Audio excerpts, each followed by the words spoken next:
우리 한 번 더 기도합시다. 하나님, 오늘 은혜를 사모함으로 나왔습니다. 말씀 가운데 거하시는 주님을 만나는 귀한 시간 되게 달라고 우리 합심하여서 함께 기도하겠습니다. 기도합니다.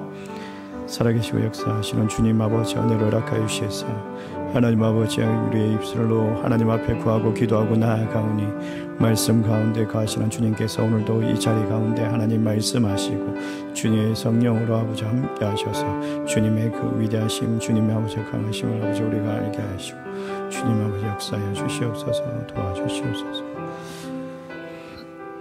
좋으신 하나님, 은혜를 사모하는 심령들이 오늘 이 자리에 모였습니다. 십자가를 붙드는 주일이 되게 하여 주시옵소서. 성령께서 우리의 오감을 통하여 역사하시는 주님의 그 날이 되게 하여 주시옵소서.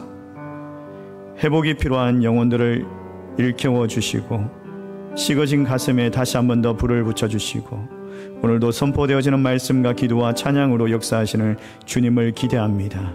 우리 주 예수 그리스도의 이름으로 기도드리옵나이다. 아멘. 할렐루야. 오늘 주일도 주의 성령이 충만한 하루가 될 수 있기를 주의 이름으로 축원합니다.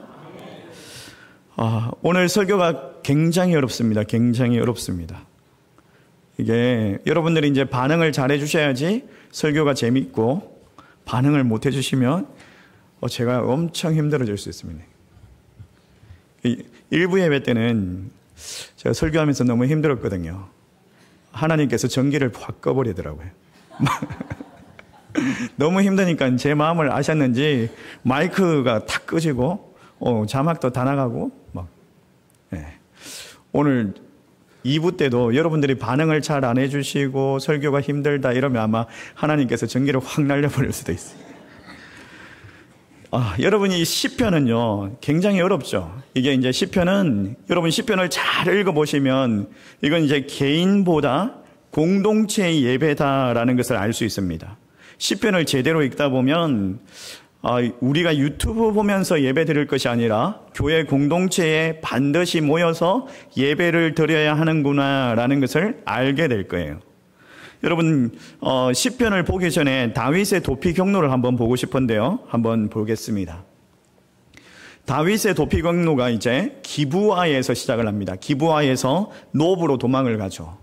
이 노브에서 이제 아히멜렉의 그 제사장에게 진설병을 받아먹고 골리앗의 칼을 취하고 그러는데 에돔 사람 이 사울의 목자 도액이라는 사람이 고발을 하죠. 그래서 급하게 도망간 곳이 가드라는 곳입니다. 가드. 이 가드가 이제 골리앗의 고향입니다. 그래서 여기서 이제 미친 척 연기를 하다가 또 도망간 곳이 아둘람 굴. 이 아둘람 굴은 사진이 있는데 이게 그러니까 지하예요, 지하. 그러니까 거의 지하에 있습니다. 여기서 환난당한 자, 빚진 자, 또 마음이 원통한 자 약 한 400명을 만나죠. 그리고 다윗이 이제 수장이 됩니다. 그리고 또 도망간 곳이 어디냐면 모압의 미세베라는 곳에 가서 그의 부모님들을 맡깁니다. 다윗의 부모님을 맡기고 또 도망간 곳이 그릴라, 그리고 십강야, 그 다음에 마온 강야, 그리고 엥게딕 강야, 이렇게 도망을 다닙니다. 엥게딕에서는 이제 사울을 죽일 뻔했죠. 죽일 수 있는 확실한 기회가 있었습니다. 그런데 사울을 죽이지 않습니다. 굴에 들어왔는데 그 사울의 일행들이 그 굴 깊숙이 있는 걸 몰랐던 거죠. 그 돈만 잘라내고 그리고 사울을 죽이지 않습니다. 그리고 바란 강야로 또 도망을 갑니다. 이 바란 강야는 거의 사막입니다. 사막. 애굽과 그 이스라엘의 이제 경계라고 할 수 있는 거의 사막입니다. 사막과 같은 곳에서 도저히 또 살 수가 없죠. 그리고 갈멜이라는 곳에 이제 나발에게 식물을 요청하죠. 먹을 것을 요청했는데 거절을 당합니다. 근데 그 나발의 아내 아비가일이 지혜를 발휘해서 그 집을 살리죠. 또 그래서 이제 십강야로 갑니다. 십강야 하길라산으로 갔다가 여기서도 사울을 죽일 수 있는 기회가 있었습니다. 근데 창과 물병만 가지고 나오죠. 창과 물병만 가지고 나오고 그리고 이제 블레셋 가드로 이제 도망을 갑니다. 블레셋 가드로 도망갈 때만 해도 600명이었어요. 600명. 그러니까 혼자 도망 다니기도 힘든데 600명이 도망 다니면 어떻습니까? 더 다니고 힘들죠. 600명만 있겠습니까? 그 중에 결혼한 사람도 있고 처자식도 있고 이러면요 더 많아요. 더 많아요. 그래서 이제 블레셋 가드에 가가지고 거기서 이제 1년 4개월 동안 거하면서 거기서 이제 변방의 장수로 지냅니다. 그리고 이제 시글락에서 이제 전쟁이 일어나죠. 블레셋과 사울의 전쟁이 일어나는데 거기서 사울과 그 세 아들이 전사를 합니다. 그리고 나서 이제 헤브론으로 들어오고 예루살렘으로 다시 와서 이스라엘의 왕이 됩니다. 이게 이제 15년 동안 다윗이 도망 다녔던 형적들이에요. 하나님께서 그 도망 다니는 동안 이게 헛수고가 아니라 그를 통해서 하신 일들이 그의 경험들이 나중에 왕이 되어가지고 전쟁하는데 엄청난 전공을 세울 수 있는 그런 경험들의 바탕이 됩니다. 여러분, 오늘 시편 22편을 우리가 함께 볼 건데요. 시편 22편의 표제가 뭐라고 되어 있습니까? 여러분 성경책이 있습니까? 여러분 성경책에 색깔이 다른 색으로 이제 이렇게 제일 위에 1절 위에 뭐라고 적혀 있습니까? 인도자를 따라 알레사엘에 맞춘 노래. 뭐라고 하는지 모르겠고. 자, 같이 한번 볼까요? 같이 한번 봅시다. 자, 자막을 한번 보여주세요. 이 표제가 이렇게 되어 있죠. 표제가 다윗의 시 인도자를 따라 뭐라고요? 아얄렛 샬의 맞춤 시. 여러분 다른 거는 다 이해하는데 아얄렛 샬 이게 무슨 말일까요? 아얄렛 샬 이게 무슨 말일까요? 모르니까 그냥 넘어가고 그러면서 이제 시편 읽죠. 모르겠고 이거는 이걸 알아야지 이제 이게 있는 이유가 있을 거 아니에요. 색깔이 좀 다르잖아요. 여러분 공부를 하다가 밑줄 긋고 이러면은 무슨 색으로 꺼요? 빨간색이나 좀 색깔이 표시가 나는 색으로 긋잖아요. 그 긋는 이유가 있는 거예요. 색깔이 다른 이유가 있는 거예요. 중요하니까. 자, 여기 무슨 말이냐면 아얄렛이라는 말이요. 아얄렛이란 말이 아침이라는 뜻이에요. 아침 또는 새벽이라는 단어입니다. 또 샬렛이라는 말이 이게 사슴이라는 단어예요. 근데 사슴인데 그냥 사슴이 아니라 암사슴. 그러니까 아침의 암사슴 이런 단어예요. 근데 아침이라는 단어가 또 히브리어로 보케르라는 단어가 있습니다. 보케르. 그러니까 뭐 토브 보케르 이러면 굿모닝 이런 뜻이거든요. 보케르라는 단어와 아얄렛이라는 단어가 좀 구분이 됩니다. 정확하게 구분을 하자면 이 아얄렛이라는 단어는요. 그러니까 새벽에 동트기 전 가장 어두운 시간을 말합니다. 가장 어두운 시간. 그 시간을 말합니다. 근데 왜 이게 이렇게 적혀 있느냐? 아얄렛 샬의 노래 이렇게 돼 있느냐? 이게 무슨 말이냐면 여기에 두 가지의 해석이 있어요. 자, 첫 번째 해석이 뭐냐면 이 암사슴이 밤새도록 도망을 다닙니다. 사냥꾼이 쫓아와요. 사냥개가 막 쫓아옵니다. 밤새도록 도망을 다니다가 새벽이 되어가지고 이 암사슴이 기진맥진해가지고 죽음을 맞이해요. 죽음을 맞이한다. 이게 첫 번째 해석입니다. 첫 번째 해석인데 왜 끝을 죽음으로 해석하느냐? 1절 말씀에 있죠. 1절 말씀 우리 같이 한번 읽어볼까요? 1절 말씀 같이 읽습니다. 시작. 내 하나님이여 어찌 나를 버리셨나이까? 어찌 나를 멀리하여 돕지 아니하시오며 내 신음소리를 듣지 아니하시나이까? 여러분 여기에 내 하나님이여 어찌 나를 버리셨나이까? 이 말씀 어디서 많이 들어본 것 같지 않습니까? 어디서 들어보셨죠? 그렇죠. 예수님께서 십자가에서 돌아가시기 전에 크게 막 소리를 지르면서 엘리 엘리 라마 사박다니라고 하면서 돌아가셨죠. 그게 나의 하나님 어찌 나를 버리셨나이까? 라고 하는 거예요. 마지막 하신 말씀이에요. 근데 1절 말씀에 보니까 이게 이제 신음소리라고 되어 있어요.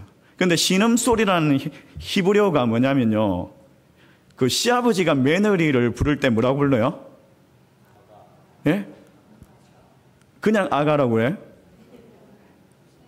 그렇죠. 새아가 이러잖아요. 히브리어로 신음소리라는 단어가 새아가예요. 새아가. 이 새아가라는 단어인데 근데 이 새아가라는 단어가 신음소리로 해석을 하면 안 돼요.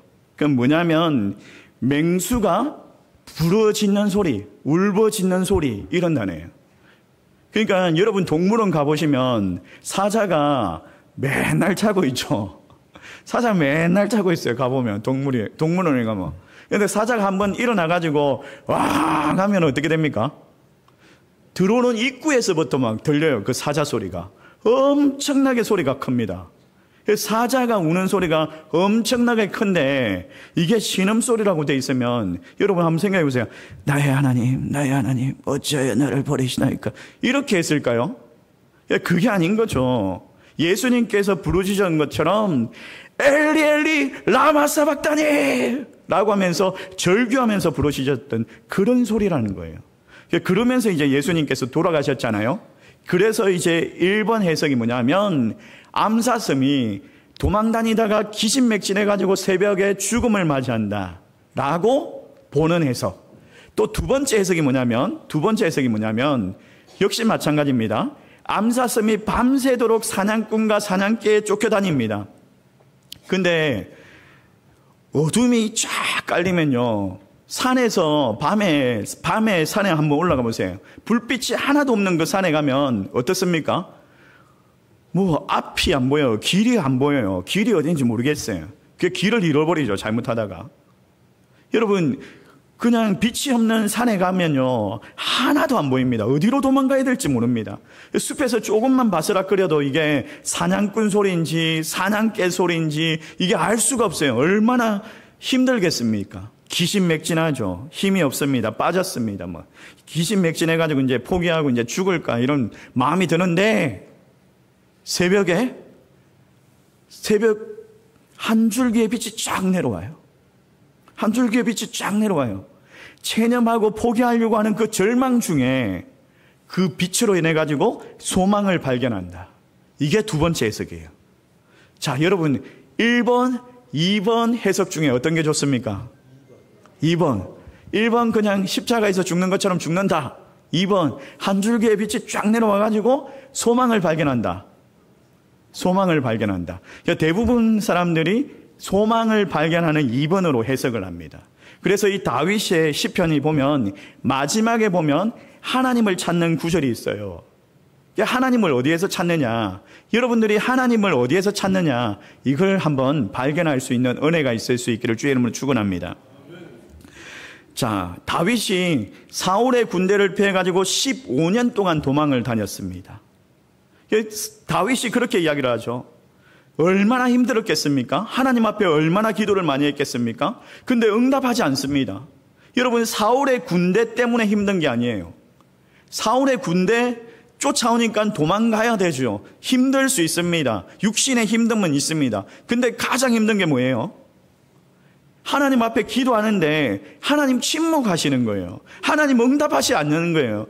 하나님 도대체 왜 내가 이런 고난을 당해야 됩니까?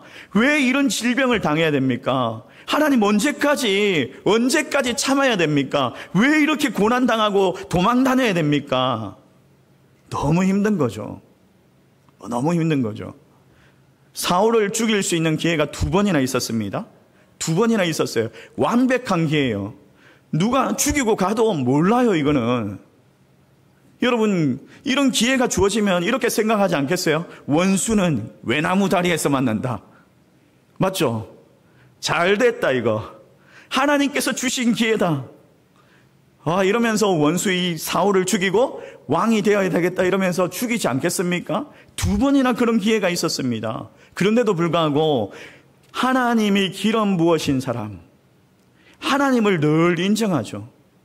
자기가 하나님의 자리를 대신하지 않습니다. 하나님의 자리를 빼앗지 않습니다. 사울의 가장 큰 죄가 뭐였냐? 왕이신 하나님을 버리고 자기 자신이 하나님 대신해서 왕이 되었다라는 거예요. 그래서 내 생각대로 내가 결정하고 살아가는 거예요.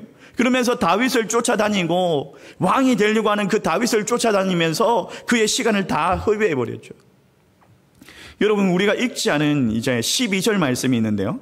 이 12절 말씀에 다윗이 사울의 군대를 비유하는 동물들이 나옵니다. 12절, 13절, 16절 우리 같이 연속으로 한번 읽어볼까요? 12절 말씀 같이 읽습니다. 시작. 많은 황소가 나를 에워싸며 바산의 힘센 소들이 나를 둘러쌌으며 내게 그 입을 벌림이 찢으며 부르짖는 사자 같으니이다.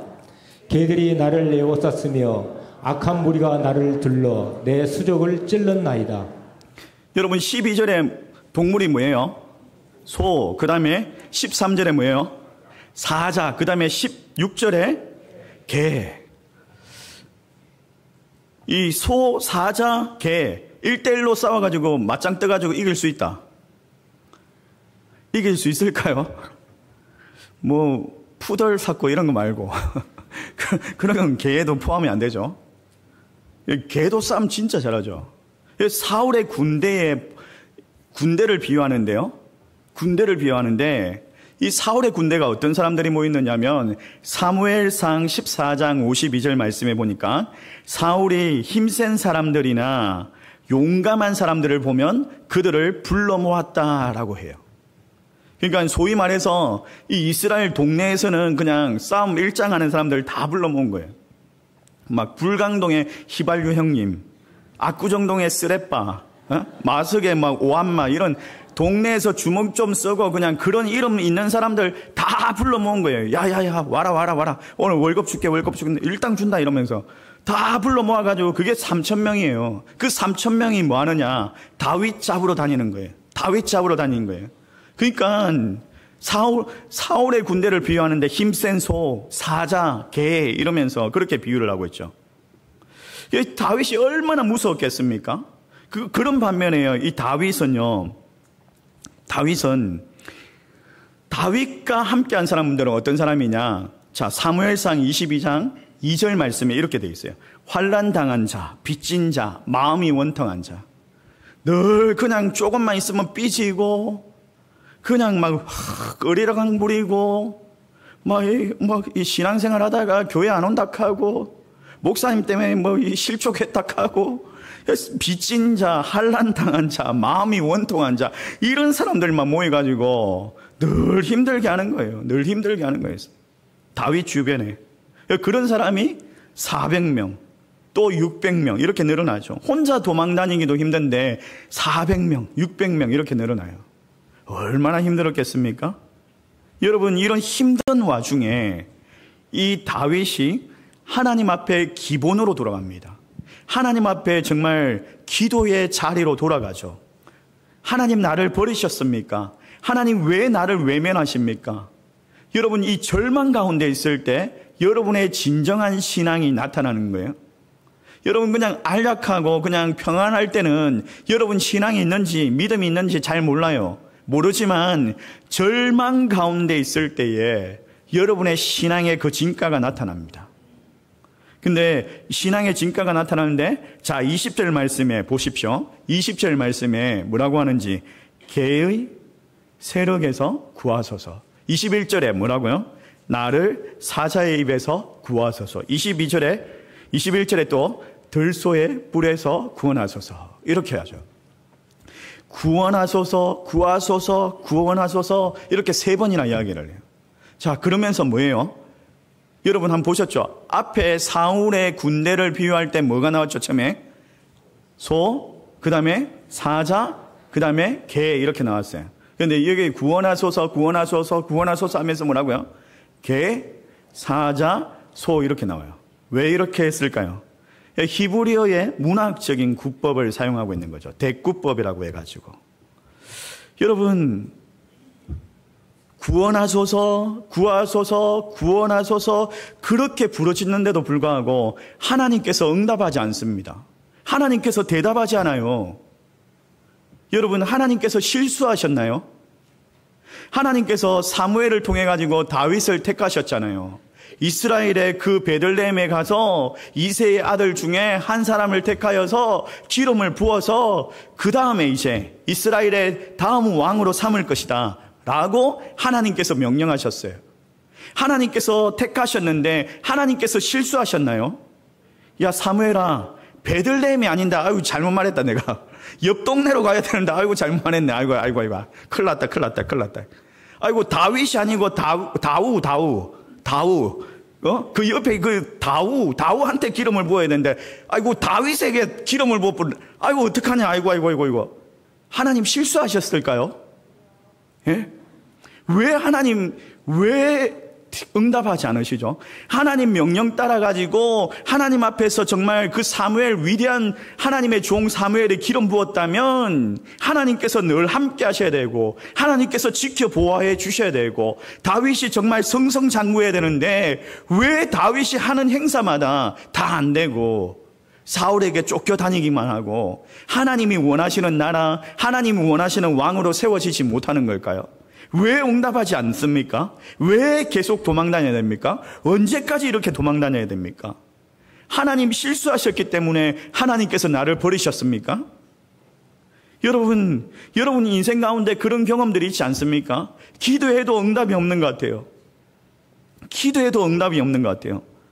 밤새도록 도망다녔는데 어디로 가야 될지 모르겠어요. 이제는 어디로 가면 살고 어디로 가면 죽는지, 누구를 만나야 되는지, 누구를 만나면 안 되는지, 어떻게 해야 되는지, 어떻게 하면 안 되는지, 무엇을 해야 되는지, 무엇을 하면 안 되는지.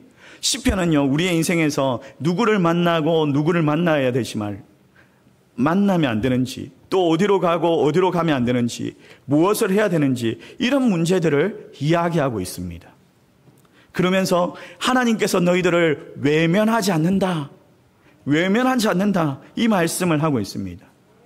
여러분, 다윗이 하나님을 찾다가 하나님을 발견합니다. 그러면서 그가 고백하는 게 22절과 23절 말씀에 해중 가운데서 주를 찬송하리로다.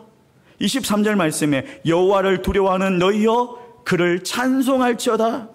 야곱의 모든 자손이여 그에게 영광을 돌릴지어다. 너희 이스라엘 모든 자손이여 그를 경외할지어다. 자기가 두려워가지고 나를 구원해 주세요, 나를 구원해 주세요 이러고 있던 사람이 이제는요 뭐라고 이야기합니까? 괜찮아, 다 괜찮아. 하나님께서 너희들을 구원해 주실 거야. 야, 하나님을 찬송해, 하나님을 경외해, 하나님 앞에 영광 돌려, 이러면서 남을 위로하고 있어요. 남을 위로하고 있어요. 모든 이스라엘 백성들을 위로하고 모든 이스라엘 백성들을 하나님 앞에 경외하고 영광 돌릴 수 있도록 그렇게 하고 있어요. 이 이스라엘을 경외하면서 격려하는 이 힘이 도대체 어디에서 나왔을까? 하나님 나를 구원해 주세요, 나를 구원해 주세요 이러던 다윗이 어떻게 갑자기 찬송하라, 찬송하라, 영광 돌리라, 경외하라, 이런 격려하는 사람, 힘을 주는 사람이 되었을까? 여러분 궁금하지 않습니까? 궁금하지 않습니까? 별로 안 궁금하면 전기 끄고 궁금하죠? 여러분 생각해 보세요. 여러분 꼭 만나야 되는 사람이 있어요. 꼭 만나야 되는 사람이 있어요. 근데 그 사람한테 전화를 해도 전화를 받지 않습니다. 문자를 해도 문자에 답이 없습니다. 연락할 방법이 없어요. 연락할 방법이 없어요. 그럼 여러분 어떻겠어요? 답답하죠. 답답하고 걱정도 되고 염려도 되고 이거 어떡하나 이런 생각이 들 겁니다. 정말 답답할 거예요. 그런 경험이 있지 않습니까? 연락 안 될 때 참 힘들죠. 그 시간 정말 힘들죠. 근데 갑자기 그 사람이, 그 아가 거기 있겠는데? 딱 이런 생각이 들면 어때요? 거기 있을 것 같은데? 이런 생각이 들면 갑자기 염려되고 걱정되는 게 싹 사라지면서 희망이 생깁니다. 그렇죠? 희망이 생깁니다. 이 다윗이 그런 거예요. 갑자기 하나님이 어디에 계신 걸 아는 거죠. 하나님이 어디 계시는지 알았어요. 하나님 응답하지 않으시고 하나님 답하지 않으시는데 하나님께서 늘 거기 계시는구나. 하나님께서 늘 항상 거기에 계시는구나. 이걸 알았던 거예요. 그래서 그가 이렇게 고백합니다. 3절 말씀 우리 같이 한번 읽어볼까요? 같이 읽습니다. 시작. 이스라엘의 찬송 중에 계시는 주여 주는 거룩하시니이다. 자, 하나님 어디 계신다고요? 하나님 어디 계신다고요? 찬송 중에. 누구의 찬송 중에? 이스라엘의 찬송 중에. 여러분 우리 공동체 예배에 하나님께서 계신 줄 믿습니다. 우리의 공동체 이 예배 가운데 하나님이 계신다는 거예요. 우리가 찬송할 때 하나님 계시는 거예요. 하나님 계시는 거예요. 그래서 이 하나님 계신 걸 안 거예요. 그러면서 하나님 어떤 분이신지를 이야기하죠. 그는 뭐라고요? 거룩하시도다. 거룩하시도다. 이 불의한 사항을 끝까지 내버려 두지 않으신다. 하나님께서는 그의 백성들을 안전하게 책임져 주실 것이다. 믿으십니까? 여러분, 고난 중에도 하나님을 찾으십시오. 우리 회중 가운데 이스라엘의 찬송 중에 계신 그 거룩한 하나님을 찾으시길 바랍니다. 그 하나님을 만날 때 여러분 안전합니다. 그 하나님을 만날 때에 희망이 있어요. 절망 중에 희망을 발견할 수 있습니다. 시편 22편 4절 말씀해 보니까 우리 조상들이 주께 의뢰하고 의뢰하였으므로 그들을 건지셨나이다. 이 4절 말씀이 정확하게 어떤 사항인지는 알 수 없습니다. 그러나 만약에 출애굽 사건이었다면 이 이스라엘 백성들이 그 애굽에서 노예로 살 때 몇 년을 갖다가 하나님 앞에 부르짖었죠? 430년 동안 하나님 앞에 부르짖은 거예요. 하나님은 언제까지입니까? 우리가 이 애굽에서 언제까지 이렇게 종살이로 살아야 됩니까? 언제 벗어날 수 있습니까? 언제 가나안 땅에 갈 수 있습니까? 하나님의 약속의 땅으로 언제 보내실 겁니까? 그렇게 부르짖었어요. 그 긴 세월 동안 하나님께서 외면하셨던 것 같지만, 하나님께서 내버려 두셨지만 하나님께서 그들을 구원하셔 주셨다는 거예요. 결국에 여러분, 우리가 하나님의 때를 몰라서 힘든 것 아닙니까? 하나님의 때를 모르기 때문에 우리가 힘든 거죠. 하나님의 때를 알 수만 있다면 힘이 들지 않겠죠. 근데 그 힘든 순간에 여러분들이 생각해야 될 것이 뭐냐면, 사울의 군대가 아니에요. 나를 쫓아와서 나를 죽이려고 하는 그 소, 사자, 개 아니에요. 여러분들이 생각해야 될 것은 거룩하신 하나님, 그분의 성품을 생각하면서 공고한 자를 멸시하지 아니하시고 싫어하지 아니하시고 얼굴을 숨기지 아니하시고 울부짖는 자의 소리를 들으시는 그 하나님을 찾으시길 바랍니다. 그 하나님은 이스라엘의 회중의 그 찬송 가운데 계신다. 찬송 가운데 계신다. 여러분, 이 찬송이요, 여러분들의 그 고난을 축복의 통로로 바꾸어 주실 겁니다. 이 찬송으로 인해 가지고 여러분들이 정말 하루아침에 잘 되고 성공하는 건 아니겠지만은 분명히 여러분들 끝까지 실패가 아니에요. 하나님께서 여러분들을 보호하십니다. 안전하게 하십니다. 그 고난의 그 경험들이 여러분들을 오히려 더 위대한 하나님의 백성, 하나님의 왕 같은 제사장으로 세워나가게 하실 겁니다. 이 영국의 청교도의 존 번연이라는 유명한 기독교 목사님이 계시죠. 철로 역전이라는 고전을 이제 만드셨죠. 이분이 이제 복음을 전하다가 감옥에 갇혔어요. 투옥된 거예요.